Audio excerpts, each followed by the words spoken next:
Hello and welcome to up to date facts. दोस्तों, आप सभी जानते होंगे हमारे देश का मेजॉरिटी मीडिया यूजलेस प्रोग्राम और डिबेट्स को लेकर बैठा रहता है और वहीं पर कुछ मीडिया प्लेटफॉर्म्स एंटी बीजेपी और एंटी मोदी मटेरियल से भरे पड़े हैं। ऐसे में असल खबरें रह जाती हैं। दोस्तों, हम हमारी फुल डे न्यूज़ सीरीज के जरिए आपके सामने कम से कम वक्त में देश और दुनिया की अहम खबरें लाने का प्रयास करते हैं, इसलिए हमारी वीडियो को एंड तक जरूर देखिएगा। चलिए चलते हैं आज की खबरों की तरफ।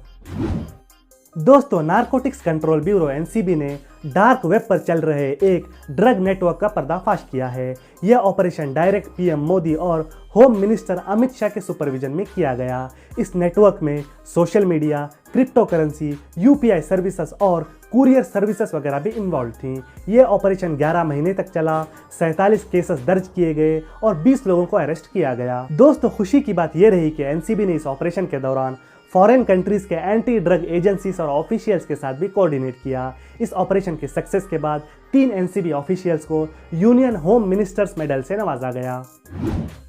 दोस्तों, बीजेपी आज अपना 44th फाउंडेशन डे सेलिब्रेट कर रही है। इस मौके पर पीएम मोदी ने कहा कि देश ही बीजेपी के लिए सबसे ऊपर है और देश को करप्शन, नेपोटिज्म और लॉ एंड ऑर्डर चैलेंजेस से पार करना बीजेपी की सबसे बड़ी जिम्मेदारी है।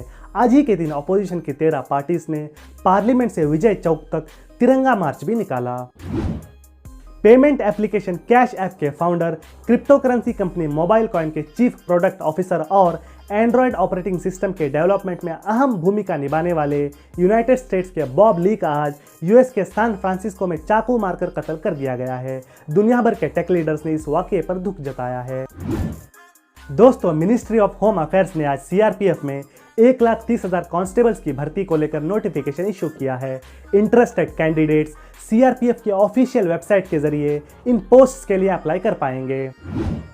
दोस्तों, हमारे देश भारत को यूनाइटेड नेशंस के स्टैटिस्टिकल कमीशन की मेंबरशिप मिल गई है। भारत 1 जनवरी 2024 से लेकर आने वाले 4 साल तक इस कमीशन का मेंबर रहेगा।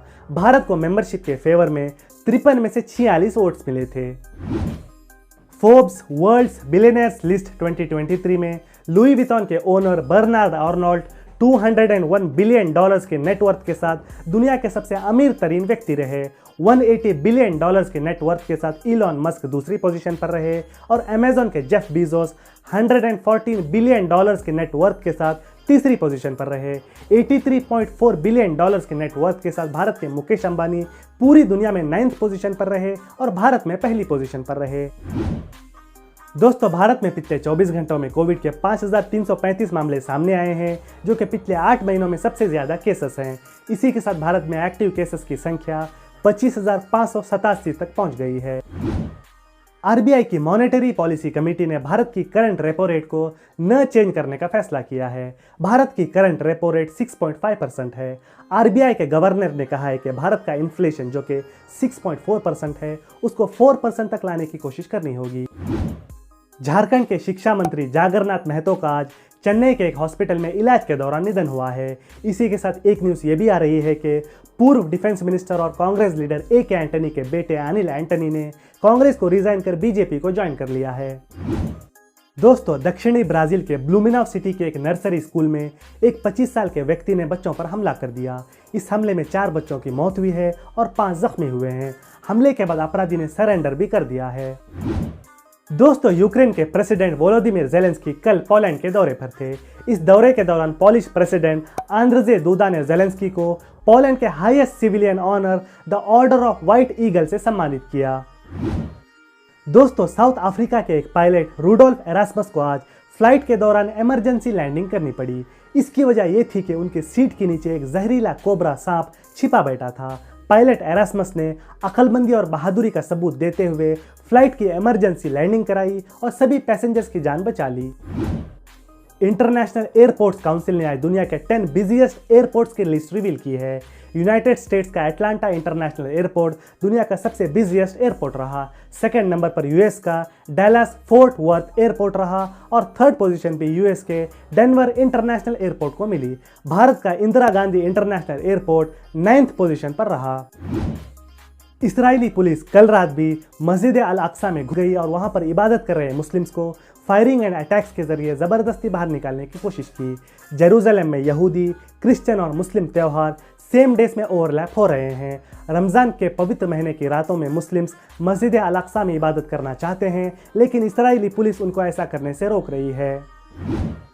पाकिस्तान के खैबर पख्तूनख्वा में पाकिस्तानी आर्मी और टेररिस्ट फाइटर्स के बीच हुई मुठभेड़ में 8 आतंकवादी मारे गए हैं। इस ऑपरेशन में एक पाकिस्तानी फौजी की भी मौत हुई है। दोस्तों, चाइनीज नेवी शिप्स और चाइनीज एयरक्राफ्ट्स ताइवान के नज़दीक देखे गए हैं। Taiwanese president Sai Ing Wen और यूएस स्पीकर केविन मैकार्थी के बीच एक मीटिंग हुई थी। चाइना के इस एक्शन को इस मीटिंग का रेस्पॉन्स बताया जा रहा है। दोस्तों, इंटरनेशनल फेंसिंग फेडरेशन ने रशियन और बेलारूसियन एथलीट्स को न्यूट्रल फ्लैग के नीचे कॉम्पिटिशन्स में पार्टिसिपेट करने की इजाज़त दी थी।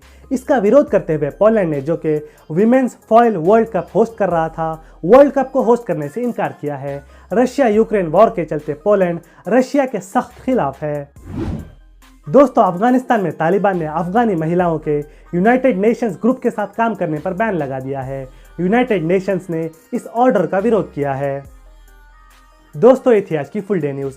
हमारी वीडियो को लाइक और शेयर करें, और अगर आपको इसी तरह देश और दुनिया की अहम खबरें बिना किसी टाइम वेस्ट के देखनी हो तो हमारे चैनल को सब्सक्राइब कर हमें सपोर्ट करें। मिलते हैं अगली वीडियो में। धन्यवाद।